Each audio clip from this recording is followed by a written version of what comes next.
Votre colis prend du retard, c'est peut-être en raison de la grève des postiers.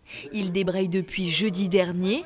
Le mouvement fait tache d'huile dans les Bouches-du-Rhône, à La Ciotat, au Bagne et surtout dans les centres de Marseille. Des agents qui demandent des embauches supplémentaires pour faire face notamment à la hausse des livraisons. On est sur des trafics depuis l'année dernière qui sont de l'ordre de plus 100%, plus 200%, voire à certaines périodes comme en ce moment, à plus 250%. Donc très concrètement, ce n'est pas avec 3 ou 4 personnes dans un centre qui en compte une cinquantaine qu'on va pouvoir faire face à cet afflux-là.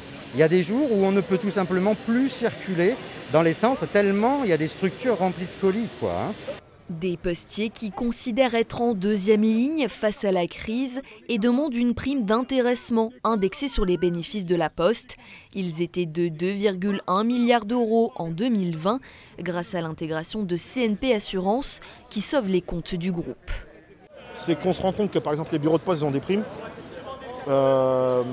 Chronopost, qui est une filiale de la Poste, a des primes. Je crois que les bureaux comme celui-là où il y a des patrons, ils ont des primes aussi. Et nous, qui sommes la force vive de cette société, de cette entreprise, on n'a rien.